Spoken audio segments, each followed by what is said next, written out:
Did you get a chance to listen to SZA's Deluxe? Yes. Get your thoughts on it. We touched on it briefly, Paul. SZA's Deluxe, I enjoyed. I listened to it a bunch more. I have some different thoughts than I did before. Better or worse? It feels like a bunch of demos, to be honestly. You took the next sentence out of my mouth. Yeah. While I enjoyed it. I think she's too talented to not make good music, but it felt unfocused, I guess I would say. Yeah, it felt like, let me just hit the vault with these good sounding scraps and deliver it. Are we mad at that? No, she's No, not at all. Okay. No, I'm not. Because SZA on a laundry day is better than most of the field. Yes. So it's some good slaps on it. I mean, I was disappointed because right when I thought SZA was about to SZA on a couple of the songs, it ended. So like you're giving me a lot of these 2 minute Teasers. 2:10. I know what a SZA bridge sound like on this. I know what a right like, and it was supposed to be like the R&B, but I saw when she can't help but get into her her bag. She did a couple of them on there. Yeah, and they sound good. They sound good. I ain't like them, but SZA, I skipped over. And I mean, I'll get into this a little bit of this when we talk when we review Beyonce. But it's like it's difficult for the greats today for me because they've been so great. How do you do it? You've already pushed every boundary. You've proven yourself to every demographic from 10 to 80. Look, like, what else is there for Beyonce to do? And that's what I think they start challenging themselves, and we start dissing them when they start to try to go do other shit. Yeah, like I've already mastered this over here, right? Like I know Kung Fu. So let me go try some other martial art shit to go, you know what I'm saying? And we diss them. Yo, they went away from, fam, I did this shit to death. Yeah, but dissing is part the pop shit that she did the last time, I like that shit. I was sweating that shit. I love that shit. I didn't like the pop shit. That was my critique from the I love that album. That album was crazy. It was too much of it. That's why I like the Deluxe though. It's not as much of it on there. I'm not mad at experimenting, taking a step over here, trying something different, but still give me. I'm one of the fans that I want what I became a fan of. Okay. So don't isolate me by completely experimenting and going over there. Like I still want it to be majority of what I'm here for. You can do the extra shit. I'm cool with that, but like for me, I like it sprinkled in. I see it from both angles. He not wrong, because yo, dog, if I'm buying your album, I'm assuming that I'm getting this because this is what your brand is. And not them fucking flutes. That's why they put that. It got to be. Look, but if I mastered this, like y'all saying, if I already mastered this and I did it to death, and artistically I'm over here, right? If you're a fan, ride with me over here. I'm not mad. But see, I disagree with that. Because if you're a fan, I said I see both sides. Yeah, because I don't have to be. That's stand culture to me, where it's like I'm just gonna rock out with whatever you do. You whether don't I have to like it or not. it. That's true. Like you can experiment and do something. I don't think that's. You can experiment and do something, and I not like it. That's true. 1,000%. So I don't have to ride with that. That's true. I agree with that. Yeah, I'm spending my money on if this. my experimentation is going to eventually lead to a different sector of greatness, then I'll take that. Niggas diss the shit out of 808s. Yeah. I remember that. Niggas dissed that shit. They did. They hated that shit. But with Kanye is different. What happens is people diss him because I wasn't talking to none of them people. They don't really know what you don't know what to expect with him. Them people were stupid early.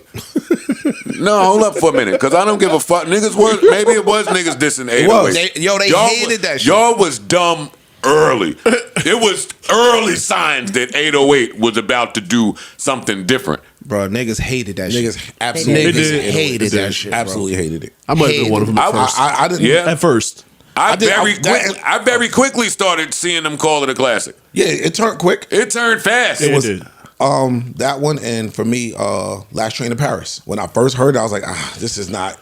I'm cool. And years later, it's like, oh my god, this shit is amazing.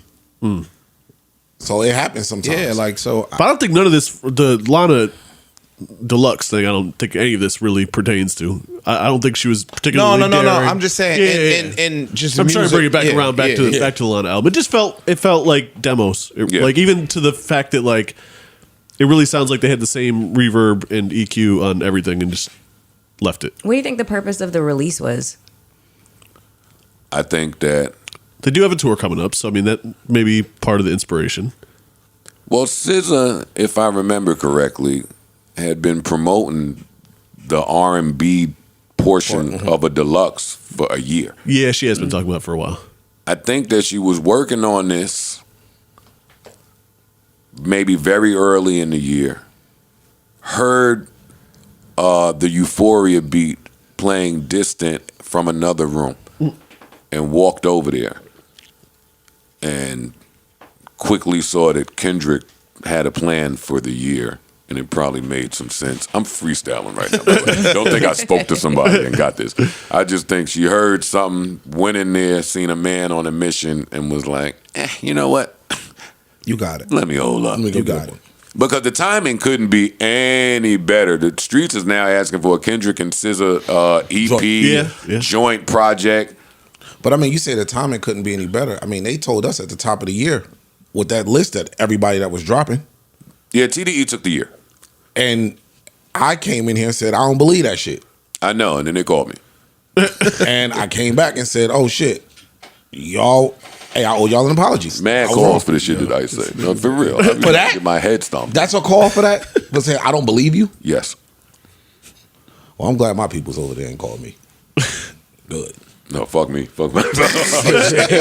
Good, because I didn't even think that was bad. But yeah, I didn't believe it. But they've dropped everything this year that they said they were going to drop, and she was on the list. How do we feel about the rumored Punch SZA split? I'm saying rumor because I don't know it to be a fact. Yeah, it's been a bunch of cryptic tweets and Instagram posts. I'm not. Have they followed each other? Because that's usually like an indication. I think that's all marketing. Why? Just to keep talk going. That's it. Same way they do I used to always say that when the artists start beefing with one of them, Punch, because they want a release date, they know the release date already. Let's get on the internet. Let's get the people talking.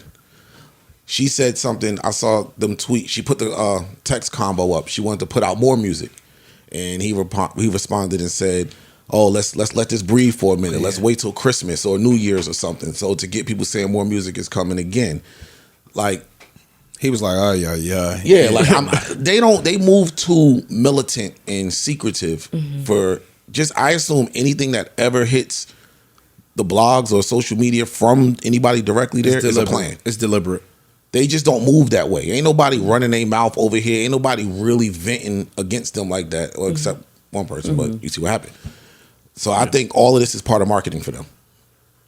They sit back and even if draw up the beef. I would agree with and even if it's not, there's solid niggas over there. Even if it's like real, that doesn't tell me what's to come like it normally would in an artist management split. When they said that Kendrick was leaving TDE, the internet was all in a fuss, and we've seen nothing but Kendrick, TDE ever since. Family unity. So yeah, our paperwork might say that we done right now, but our blood and our history, and I couldn't even see how that would make sense for SZA. Now, granted, there are some people that feel like, oh, I want to flourish on my own now, and it's been long enough, so I get that, but SZA is creme de la creme, top of the top. Yeah. They did it. They did. And whether you fought with Punch or did not the whole way through, y'all did it. So even if this is over for real, what does that mean? How could you be mad at that? Right. Your next run, I could see you calling the guy that helped. And them helping. And them helping. I could see that happening. Even if you were completely not there anymore, I could still see them. They got so I don't know shit about shit, but I know like Ice just finished saying everybody over there comes off as a stand-up person. So I don't think it'll be the normal hootenanny. See, if this was another label, I'd have totally different thoughts on a lot of this. Right. Like even the LANA album dropping as the SOS Deluxe. And I think I touched on that when we did the Patreon. I was looking at that. Touched on that. Pause. I was looking at that like that was weird to me because this is a whole new album. It is, yeah. But you tied it to your 2-year-old album as a deluxe. So I'm like, was that the middle ground? Okay, you want to put more music out, fine, but you got one album. I'm freestyling too. You got one album left. this is not going to count as your one album, so we'll let you put it out as the deluxe. So it's still SOS. You still owe us a project. We still got work to do, but that's the way you'll get this album out. I could see that if this were another label, because like I said, I've talked to artists that were down to that last album trying to get the album out, and the label say, no, we're not dropping until we renegotiate for 2 more albums. Right. And if you don't want to renegotiate, we don't drop this album. Yeah. So listen, SZA's Big Jersey. All day. I look forward to whatever she's doing next. I am enjoying, even if it is a bunch of demos. No, I still like it. Like I said, she makes. I love this. She's incapable of making bad music. She's fucking in there killing vocal runs. The melodies are incredible. All that shit is great. It just feels half cooked compared to the standard that she has set for herself. Yeah, I would agree. That's with all. That. I would agree with that. Or maybe that's why it's the deluxe. Maybe we're not going to make this a standalone if it's this. Yeah, it could be that. Yeah, you know what I mean. We'll attach it over here so it lives under this project. Yeah. Somebody over there call me and tell me everything we wrong about. Oh no, they're gonna call you. That's how podcasters get information now, just by saying the wrong shit publicly. Mm-hmm. Yo, dog, you was wrong. This is really what it was. Okay. Oh, thanks. And then don't say nothing though. Tuesday'd be lovely. Yeah, you got it, big dog. Neutral Budden.